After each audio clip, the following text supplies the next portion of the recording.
जय श्री राम दोस्तों, स्वागत है आपका इंजीनियरिंग अनलीस्ट चैनल में। और आज हम लोग पढ़ेंगे टेस्ट के बारे में, जो कि यूनिट 5 का एक मान लीजिए आधा पार्ट ही है। सारे test, Z test, F test, T test, चाहे स्क्वायर टेस्ट, है ना। तो आगे बढ़ते हैं। क्या होता है जेड टेस्ट में, क्या होता है देखते हैं। देखो, इतना पढ़ने की जरूरत नहीं है, बेसिक फॉर्मूला याद रखना है और फॉर्मूला याद रख के सीधा क्वेश्चन में इम्प्लीमेंट करना है। सीधी सीधी कॉन्सेप्ट यही है, ज़्यादा पढ़ने से वैसे भी भूल जाएंगे फिर। जेड टेस्ट निकालने के लिए फॉर्मूला क्या होता है, देखो इसमें हाइपोथेसिस बताते हैं हम लोग। क्या बताते हैं? हाइपोथेसिस बताते हैं। हाइपोथेसिस क्या होती है? नल हाइपोथेसिस एग्जिस्ट कर रही है, एक्सेप्ट होगी, रिजेक्ट होगी, ये सब बताते हैं हम लोग इसमें। पूरे टेस्ट में यही कॉन्सेप्ट लगाना है कि नल हाइपोथेसिस एक्सेप्ट होगी कि नहीं होगी, 5% सिग्निफिकेंस लेवल पे, 95% सिग्निफिकेंट लेवल पे, ये सब बताना है। तो जेड टेस्ट का सिंपल सा फॉर्मूला है Z equal to X bar minus mu upon sigma into under root N, ठीक है। या फिर मॉड जेड, इसकी वैल्यू कभी माइनस नहीं आती इसलिए मॉड जेड कहते हैं। यहाँ पे एक्स बार हमारा सैंपल मीन है जो कि सिग्मा एक्स अपॉन एन है, म्यू हमारा पॉपुलेशन मीन है, सिग्मा हमको पता है स्टैंडर्ड डेविएशन होता है, एन हमारा टोटल नंबर ऑफ ऑब्जर्वेशन। अब आगे बढ़ते हैं। ये हमारे अभी काम का नहीं है, आगे आएगा तो बताऊंगा। स्टैंडर्ड डेविएशन का फॉर्मूला बस याद होना चाहिए आपको। स्टैंडर्ड डेविएशन का फॉर्मूला जो है sigma x minus X bar का होल स्क्वायर अपॉन एन होता है। तो स्टैंडर्ड डेविएशन का फॉर्मूला पता चल गया। एन क्या होता है? एन हमारा टोटल नंबर ऑफ ऑब्जर्वेशन होता है। टेबल वैल्यू निकालनी होती है 5% लेवल सिग्निफिकेंस, नहीं ये टेबल वैल्यू दी रखी होती है, हमको कैलकुलेटेड वैल्यू निकालनी होती है। फिर उसको मैच कराना होता है कि वो टेबल वैल्यू से मैच कर रही है कि नहीं कर रही है। 5% लेवल ऑफ सिग्निफिकेंस पे जेड की 1.96 होती है, 1% पे 2.58 होती है।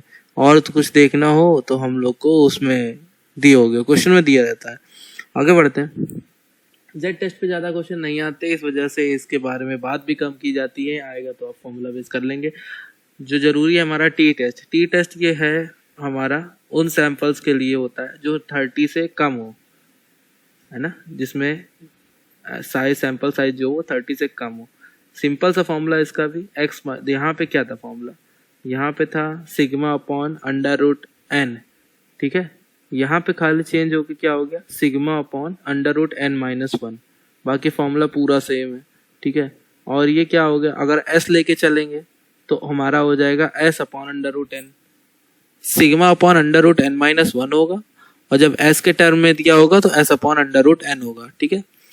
आगे बढ़ते हैं। एक्स बार में पता है सैंपल मीन होता है sigma X upon N, population mean, total number of observation, standard deviation पता चल गया। अब इसका स्क्वायर हमारा होता है वेरिएंस, ये हम लोग ने 11th-12th में पढ़ा था अपने। एस की बात करते हैं। एस जो होता है हमारा सैंपल ऑफ वेरिएंस होता है। Sample of variance S square निकलेगा sample of variance. Sample of variance क्या होगा? हमारा जो भी वेरिएंस आया होगा उसका, उसी की हेल्प से सैंपल वेरिएंस निकाल लेंगे हम लोग।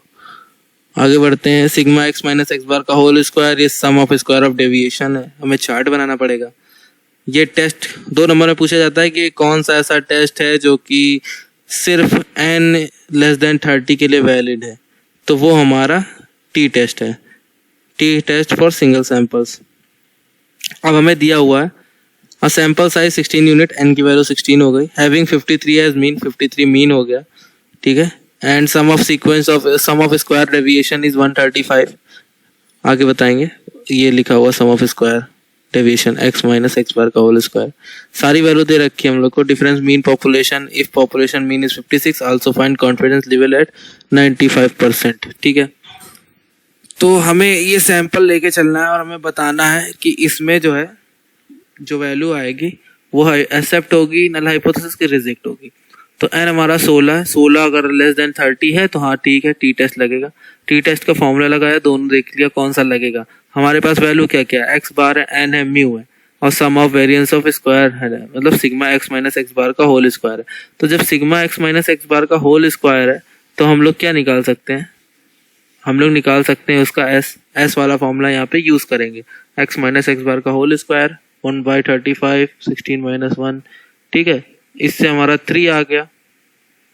और दूसरे फॉर्मूले से देख चेक करेंगे, अगर तो X bar minus S upon under root N, S upon under root N, S upon under root N करेंगे तो हमारा क्या आएगा, एस की वैल्यू हमारी 3 आ गई है, 3 रखी, और टी की वैल्यू पूरा जो फॉर्मूला बेस था x bar minus mu 3/16 cut पिट के हमें आंसर 4 आएगा। अब 4 आ गया, हमें क्वेश्चन में यहाँ पे तो नहीं लिखा है लेकिन ऐसे हमें क्वेश्चन में लिख के आएगा कि टी 0.05 की वैल्यू 2.13 होती है।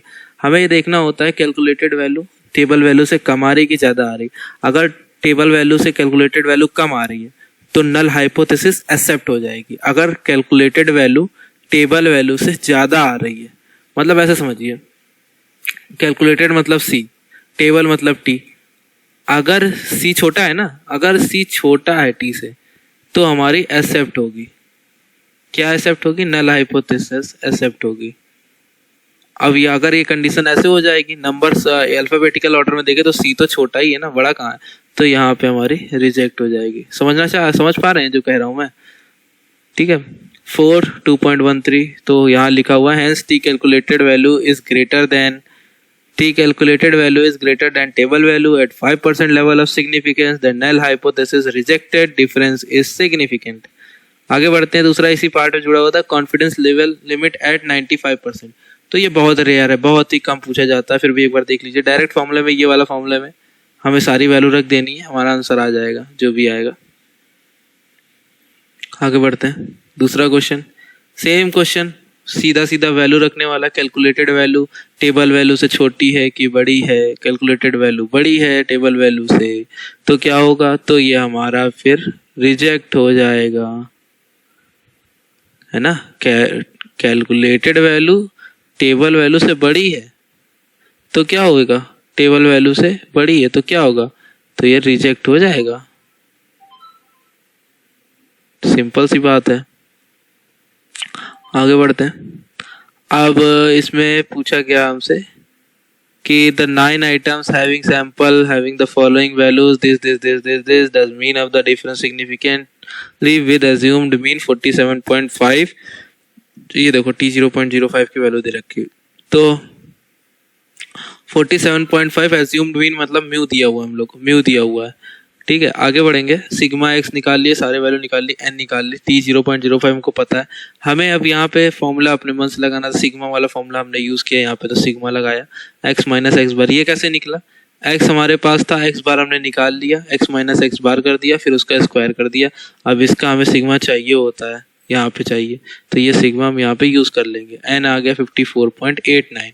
अब सिग्मा की वैल्यू आ गई 2.46 उठा के यहाँ रख दी। अब ये बताओ ये वैल्यू एक्सेप्ट होगी कि रिजेक्ट होगी? 1.834, तो 1.834 टेबल वैल्यू से कम है ना, कैलकुलेटेड वैल्यू टेबल वैल्यू से कम है ना, तो ये तो एक्सेप्ट हो जाएगी। अब ये बात रही हमारी टी टेस्ट सिंगल सैंपल के लिए। आगे बढ़ते हैं। टी टेस्ट जब 2 सैंपल हो, अभी हमारे पास सिर्फ एक्स चल रहा था, अब एक्स के साथ साथ 2 सैंपल हो जाए, मान लो x1 x2 हो जाए या xy हो जाए, जो भी हो जाए, तो इसमें हम लोग क्या करेंगे? इसमें हम लोग फॉर्मूले में सिर्फ एक बदलाव करेंगे, x1 माइनस x2। यहाँ पे फॉर्मूला देखो, टी टेस्ट का फॉर्मूला देखो, x माइनस म्यू था तो यहाँ हो जाएगा x1 minus x2 upon s1 square and 1 plus s2 square and 2। अब पूछो s1 s2 क्या है? तो हमने ऊपर बात करी है कि सैंपल वेरिएंस है। सैंपल वेरिएंस निकलता कैसे है?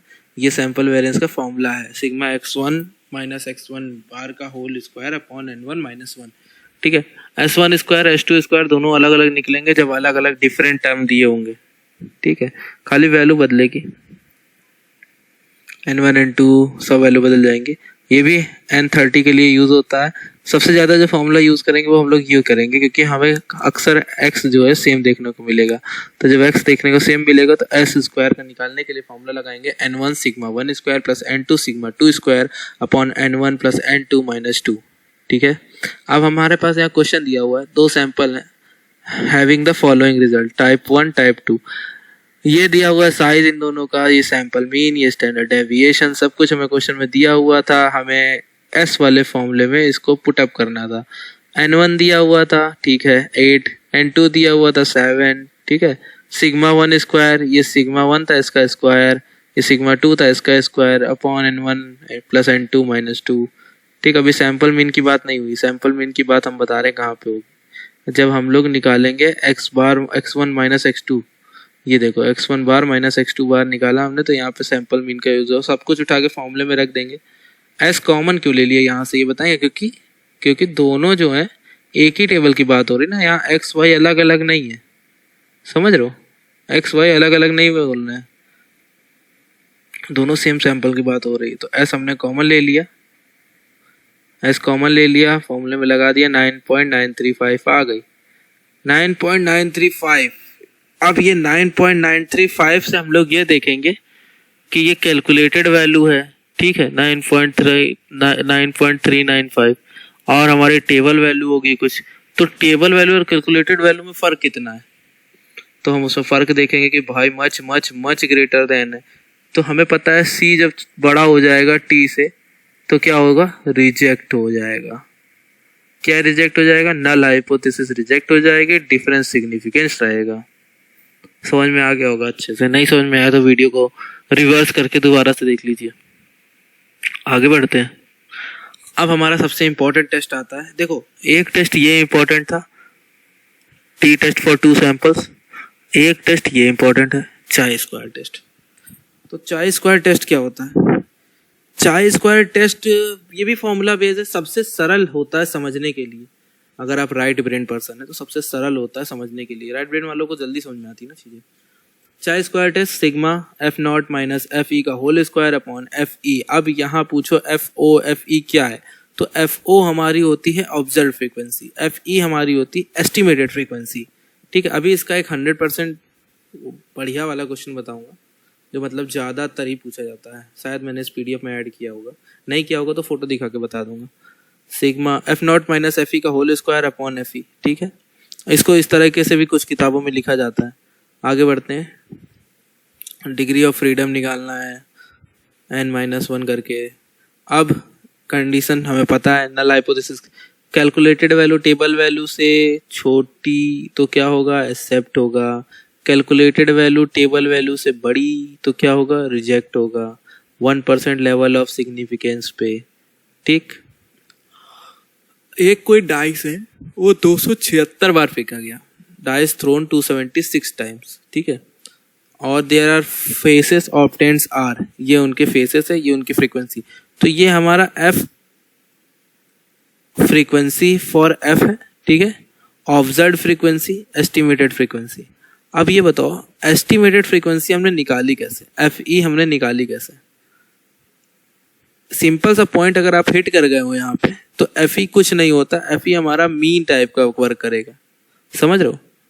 देखो 40, 32, 29, 59, 57, 59, ठीक। इनको रुको मैं दिखा देता हूँ।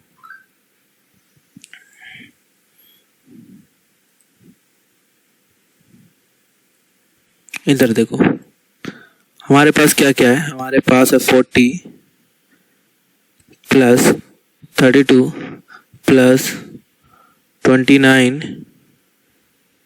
Plus 59 plus 57 plus 59 equal to 276। अब कितने number of observation, divide by 6, कितना आ गया, 46 आ गया। तो ये हमारा एफ ई की वैल्यू 46 आ गई। इस तरीके से बस एफ ई निकल आया, एफ ई मतलब इनका सम करके नंबर ऑफ ऑब्जर्वेशन, भाई समझ सकते हैं आप, एक्स बार समझ सकते हैं इसको। एफ ई निकला, F naught minus F E निकालेंगे, फिर F naught minus F E का होल स्क्वायर निकालेंगे, और फिर F naught minus F E का होल स्क्वायर जो ये आया था इसको एफ ई से डिवाइड कर देंगे, इस वाले एफ ई से डिवाइड कर देंगे। डिवाइड करने के बाद उन सब का सिग्मा कर देंगे। ये याद रखना कि हमें सिग्मा इस वाले टर्म का करना है, F not F E minus sigma square इसका कर दिया, फिर एफ ई से डिवाइड कर दिया, वो नहीं करना। पहले पूरा F naught minus F E का whole square upon F E निकालेंगे, तब उसके बाद इसका सिग्मा निकालेंगे, ये इसका सिग्मा निकालेंगे उसके बाद आखिरी में, ठीक है। अच्छा यहाँ मैंने किया हुआ है 276/6 इक्वल टू 46।